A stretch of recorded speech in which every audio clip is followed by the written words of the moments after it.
Hey everyone, this is Ashutosh and welcome to this lecture. आज भारत के लिए बहुत ही गौरवान्वित वाला पल है। भारत के इसरो ने लॉन्च किया है प्रोब 3 मिशन।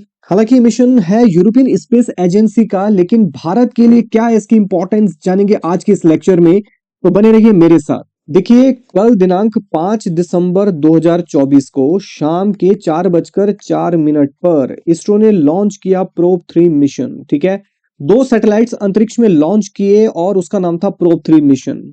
और ये मिशन जो है भारत के PSLV जो लॉन्च व्हीकल है उसके द्वारा इस दोनों सैटेलाइट्स को अंतरिक्ष में स्थापित किया गया। ये पूरा कार्यक्रम भारत की अंतरिक्ष कार्यक्रम की जो वाणिज्यिक संस्था है NSIL, new space India limited, ठीक है, ये संस्था बेसिकली इसरो की एक वाणिज्यिक शाखा है। जितने भी विदेशी सैटेलाइट्स को लॉन्च किया जाता है वो NSIL के माध्यम से ही किया जाता है। ठीक है, इसकी स्थापना 2019 में हुई थी। भारत सरकार की सार्वजनिक क्षेत्र की कंपनी है, अंतरिक्ष विभाग के अंतर्गत ही आती है और इसका जो टारगेट है वो भारतीय अंतरिक्ष कार्यक्रमों में निजी क्षेत्र की भागीदारी को बढ़ावा देना है। ठीक है, तो कुल मिलाकर के जितने भी विदेशी सैटेलाइट्स जो लॉन्च किए जाते हैं इसरो के द्वारा वो इस NSIL की निगरानी में किए जाते हैं। ठीक है, ये संस्था इस कार्यक्रम को प्रमोट करती है।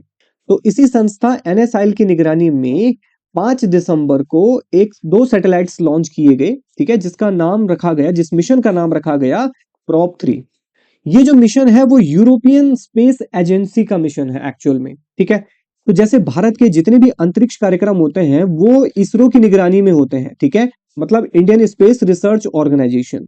तो उसी प्रकार यूरोप के जो देश हैं उनकी अपनी स्पेस एजेंसी है जिसका नाम है यूरोपियन स्पेस एजेंसी। और यूरोपियन स्पेस एजेंसी ने अपने अंतरिक्ष कार्यक्रम के लिए एक मिशन बनाया प्रोब 3 नाम से। ये मिशन अपने आप में बहुत इंपॉर्टेंट है क्योंकि ये संभवतः पहला ऐसा मिशन है, ठीक है, जिसमें प्रिसाइज फॉर्मेशन फ्लाइंग का यूज किया जाएगा। मतलब 2 स्पेसक्राफ्ट बिल्कुल एक दूसरे के ऊपर, ठीक है, लगभग एक साथ अंतरिक्ष में उड़ेंगे एक निश्चित कक्षा में। ठीक है, अभी तक आपने सुना होगा कि एक ही सैटेलाइट जो है अपनी एक कक्षा में स्थापित होने के बाद चक्कर लगाता है, लेकिन इस बार ऐसा होगा कि एक के ऊपर एक दूसरा सैटेलाइट, ठीक है, जो कि आपस में चिपके हुए नहीं है, लगभग 150 मीटर की दूर पर 2 सैटेलाइट एक साथ एक ही डायरेक्शन में अपनी कक्षा में चक्कर लगाएंगे प्रिसाइज फॉर्मेशन फ्लाइंग के तहत। ठीक है, और ये 2 सैटेलाइट्स कौन से हैं? एक है कोरोनाग्राफ स्पेसक्राफ्ट, CSC का नाम दिया गया है, और दूसरा है ऑकुल्टर स्पेसक्राफ्ट, OSC इसका नाम दिया गया है। ठीक है, और इन दोनों सैटेलाइट्स को FLP के द्वारा लॉन्च किया गया है। FLP यानी कि फर्स्ट लॉन्चिंग पैड, एक रॉकेट प्रक्षेपण स्थल है, मतलब जहां से रॉकेट को लॉन्च किया जाता है। और इस फेमस लॉन्चिंग प्लेस का नाम है सतीश धवन अंतरिक्ष केंद्र, जो कि भारत के श्रीहरिकोटा आंध्र प्रदेश में स्थित है।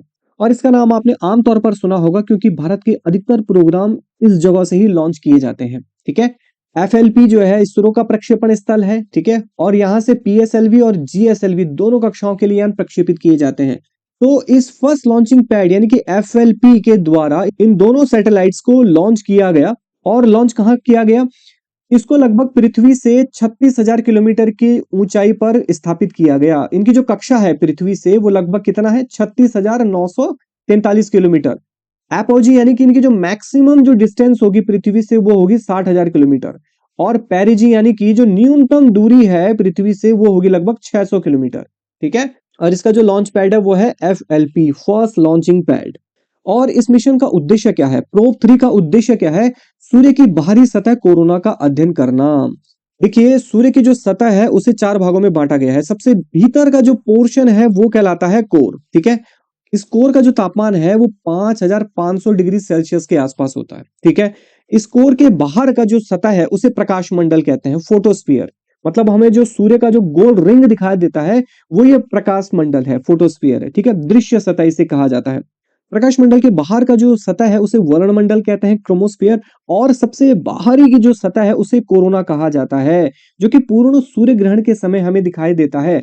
ठीक है, पूर्ण सूर्य ग्रहण के समय एक छल्ला हमें दिखाई देता है, वो कोरोना कहलाता है। और इस कोरोना का जो तापमान है वो 2 लाख डिग्री सेल्सियस के आसपास होता है।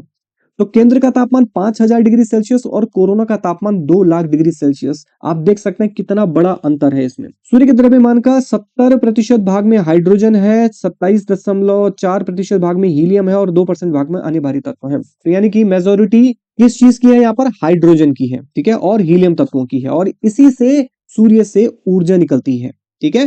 तो इस मिशन का जो उद्देश्य है वो क्या है? सूर्य की बाहरी सतह कोरोना का अध्ययन करना, ठीक है, कि कोरोना जो है सूर्य की सतह से अधिक गर्म क्यों होता है।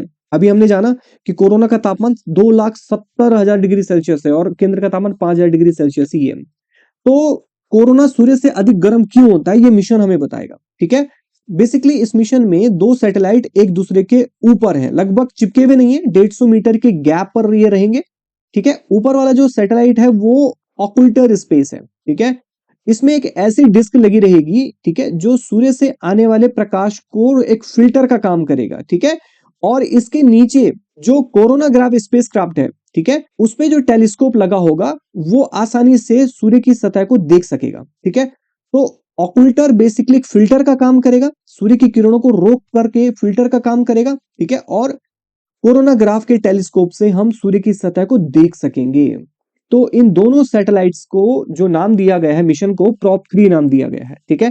तो ये पता लगाएगा कि कोरोना जो है अधिक गर्म क्यों होता है और हेलियोस्फीयर में सौर हवा कैसे तेज होती है। देखिए सौर हवा क्या होती है? सौर हवा सूर्य की सतह से बाहर निकलने वाले आवेशित कणों को सौर हवा कहा जाता है। सूर्य की सतह से इलेक्ट्रोमैग्नेटिक रेडिएशन निकलता रहता है, ठीक है, विद्युत चुंबकीय आवेशित कण होते हैं, ठीक है। तो विकिरण की एक धारा आवेशित कणों की होती है, ठीक है, जिसको कहा जाता है सौर हवा, ठीक है। अदृश्य होती है, दिखाई नहीं देती है। ये सौर हवा लगभग 100 एयू की दूरी तक चले जाते हैं। एयू माने एस्ट्रोनॉमिकल यूनिट। आपको बता दें जो एक एस्ट्रोनॉमिकल यूनिट की दूरी होती है वो सूर्य से पृथ्वी के बीच की दूरी होती है, ठीक है, लगभग 14.96 करोड़ किलोमीटर, ठीक है। और जब ये सौर हवा बहती है वो लगभग 100 एस्ट्रोनॉमिकल यूनिट की दूरी तक चली जाती हैं। आप अंदाजा लगा सकते हैं कितना दूर जा सकता है, ठीक है। ये 100 एयू की दूरी वरुण ग्रह तक चली जाती है। तो तुम्हारे सौर मंडल में जो 8 ग्रह हैं तो 8वां ग्रह वरुण ग्रह, तो एक तरह से देखा जाए तो ये पूरे सौर मंडल को कवर कर लेती हैं, ठीक है। और सौर मंडल के बाहर एक सुरक्षात्मक बुलबुले का निर्माण करती है। इस सुरक्षात्मक घेरे को कहा जाता है हेलियोस्फीयर। आप इस चित्र में देख लीजिए कि सूर्य से जो सौर विकिरण चारों दिशाओं में बाहर की ओर निकल रहा है वो एक सुरक्षात्मक घेरे का निर्माण कर रहा है। इस घेरे को कहा जाता है हेलियोस्फीयर। ये घेरा क्या करता है? क्योंकि ये घेरा बहुत ही अदृश्य है, विकिरण जो है बहुत ही अदृश्य होता है, ठीक है। सूर्य की सतह से जब पृथ्वी पर जो रेडिएशन आता है वो हमें दिखाई नहीं देता है, ठीक है। जब पृथ्वी की सतह से वो टकराता है तब जाके वो रिफ्लेक्ट होता है, ठीक है, या किसी पार्टिकल से वो टकराता है तब जाके वो स्कैटर होता है, लेकिन बीच में वो अदृश्य रहता है। तो सूर्य की सतह से जो अदृश्य विकिरण आता है वो क्या करता है? बाहर अंतरिक्ष से जो हानिकारक विकिरण है उसे भी रोक देता है। हानिकारक जो विकिरण बाहर अंतरिक्ष से आना होता है उसे रोक देता है। तो हेलियोस्फीयर एक सुरक्षात्मक घेरे का निर्माण करता है हमारे सौर मंडल के लिए, और ये बनता है सौर हवा के कारण। यानी कि सौर हवा हमारे लिए काफी इंपॉर्टेंट होती है, ठीक है।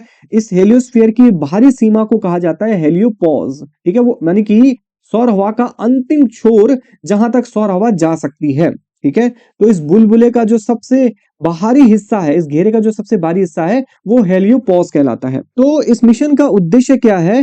हेलियोस्फीयर में सौर हवाएं कैसे तेज होती हैं इसका भी अध्ययन करना, ठीक है, और अंतरिक्ष मौसम के बारे में जानकारी बढ़ाना। देखिए अंतरिक्ष मौसम जो है, पृथ्वी पर भी मौसम होता है, लेकिन पृथ्वी के मौसम में क्या होती है? वायुमंडलीय स्थितियां होती हैं, मतलब तापमान, आर्द्रता, वायुदाब, ठीक है, बारिश होती है, ठीक है, तूफान आते हैं, ठीक है, और इसे ही हम पृथ्वी पर मौसम कहते हैं। लेकिन ये अंतरिक्ष के मौसम से बिल्कुल अलग होता है। अंतरिक्ष में क्या होता है? वायुमंडलीय स्थितियां नहीं होती हैं, अंतरिक्ष में कोई बारिश नहीं होती है, ठीक है, वहां पर कोई भी आर्द्रता वहां पर मौजूद नहीं है, ठीक है। तो वहां का जो मौसम है, अब देखिए अंतरिक्ष के मौसम से मेरा तात्पर्य यहाँ पर सौर मंडल के मौसम से है।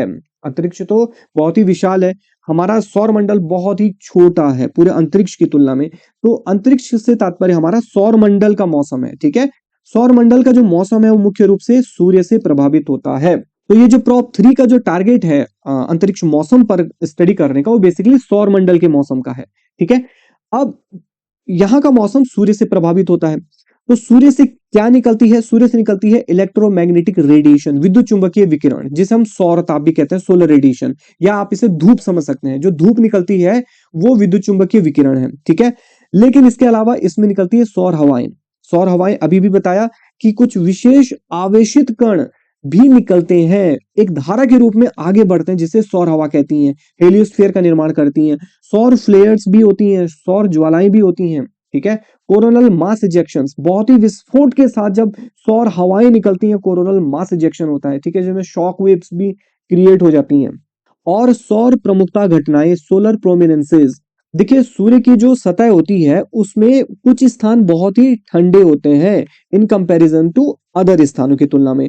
तो इन ठंडे स्थानों से जो विकिरण निकलते हैं उन्हें सोलर प्रोमिनेंसेस कहा जाता है, सौर प्रमुखता घटनाएं कहलाती हैं, ठीक है। तो ये सभी मिलकर के अंतरिक्ष के मौसम का निर्माण करते हैं और ये पूरी तरीके से क्या होते हैं, अदृश्य होते हैं, दिखाई नहीं देते हैं, ठीक है। तो अंतरिक्ष और मौसम इन सभी दशाओं से प्रभावित होता है। ये सौर हवाओं का असर हमारी पृथ्वी पर भी होता है। हमारी पृथ्वी के आयन मंडल में जैसे ही ये सौर हवाएं प्रवेश करती हैं तो ये आवेशित कण एक अलग ही इफेक्ट पैदा करती हैं, जिसे हम ऑरोरा कहते हैं, ठीक है। मतलब पृथ्वी के दोनों ध्रुवों पर जो रोशनी की बरसात का नजारा होता है, ठीक है, जिसे उत्तरी गोलार्ध में ऑरोरा बोरियालिस कहा जाता है और दक्षिणी गोलार्ध में ऑरोरा ऑस्ट्रालिस कहा जाता है। दोनों गोलार्धों में जो रोशनी की बरसात का नजारा होता है उसे ऑरोरा इफेक्ट कहते हैं और बेसिकली ये सौर हवाओं के कारण ही होता है, ठीक है। ये सौर हवाएं नुकसान भी पहुंचाती हैं। ये सौर हवाएं पृथ्वी पर रेडियो संचार, जीपीएस सिग्नल, अंतरिक्ष यान कक्षाओं और यहां तक कि पृथ्वी पर बिजली ग्रिड को भी प्रभावित करती हैं। ये सौर हवाएं रेडियो ब्लैकआउट का कारण बनती हैं। रेडियो ब्लैकआउट मतलब इन सौर हवाओं के कारण जो रेडियो सिग्नल्स आने चाहिए थे प्रॉपर, वो प्रभावित हो जाते हैं, वो हम तक पहुंच नहीं पाते और ये प्रभाव कुछ मिनट से लेकर के कुछ घंटों तक भी हो सकता है। मतलब कुछ घंटों तक रेडियो सिग्नल्स गायब हो जाएंगे, ठीक है। तो जो गायब होने की प्रक्रिया उसे ब्लैकआउट का नाम दिया गया है। तो ये सौर हवाओं के कारण भी होता है। सौर हवाएं पृथ्वी के पास विकिरण की मात्रा को हानिकारक स्तर तक बढ़ा देती हैं, ठीक है। तो इस तरीके से सौर हवाओं से काफी नुकसान भी होता है। तो इस प्रॉप 3 का मिशन अंतरिक्ष मौसम के बारे में जानकारी को जुटाना भी है, ठीक है। और इसके लिए यूज किया गया PSLV, ठीक है। भारत की जो इसरो है, इंडियन स्पेस रिसर्च ऑर्गेनाइजेशन, अंतरिक्ष कार्यक्रम को बढ़ावा देने वाली संस्था, एकमात्र संस्था है, उसके द्वारा विकसित जो लॉन्चिंग व्हीकल है, ठीक है, जिसके द्वारा, जिस रॉकेट के द्वारा सैटेलाइट्स को अंतरिक्ष में छोड़ा जाता है, ठीक है। तो सिर्फ ये रॉकेट ही नहीं बल्कि पूरी चरण, एक प्रोसेस जो है, ठीक है, जो कि इसरो ने डेवलप की है और उसका नाम है PSLV, polar satellite launching vehicle. ये जो लॉन्चिंग व्हीकल है ये इसरो के द्वारा डिजाइन और विकसित किया गया है, ठीक है। और इस रॉकेट का जो यूज है वो रिमोट सेंसिंग के कार्यों में यूज किया जाता है, वो नेविगेशन के कार्यों में इसका यूज किया जाता है, ठीक है। और जितने भी टेलीकम्युनिकेशंस हैं, ठीक है, सैटेलाइट जो भी यूज किए जाते हैं उसमें इसका यूज किया जाता है, ठीक है। और इस PSLV रॉकेट के द्वारा भारत का जो चंद्रयान 1 मिशन था और मॉम जो मिशन था, ठीक है, मार्स ऑर्बिटर अंतरिक्ष यान, ठीक है, उसे अंतरिक्ष में स्थापित किया था, ठीक है। तो PSLV भारत का एक प्रमुख लॉन्चिंग व्हीकल है जो कि सैटेलाइट्स को अंतरिक्ष में स्थापित करता है और वो सिर्फ भारत के ही नहीं बल्कि विदेशी जो स्पेस एजेंसी हैं उनके सैटेलाइट्स को भी अंतरिक्ष में स्थापित करता है, ठीक है। लेकिन इस प्रॉप 3 मिशन में PSLV C59 को यूज किया गया है। C59 इसका जो है लॉन्च कोड है, ठीक है। और ये PSLV रॉकेट की 61वीं उड़ान थी, ठीक है, 61वीं उड़ान थी। तो इस प्रकार भारत के इसरो ने और इसरो की जो संस्था है NSIL, new space India limited, ठीक है, इसने यूरोपियन स्पेस एजेंसी के 2 सैटेलाइट्स को अंतरिक्ष में स्थापित किया है, ठीक है। तो भारत के लिए बहुत ही गौरवान्वित वाला पल है। तो ये था आज का टॉपिक, ठीक है। मिलते हैं अगली वीडियो में नेक्स्ट टॉपिक के साथ, तब तक के लिए वर्क हार्ड बट जॉयफुली।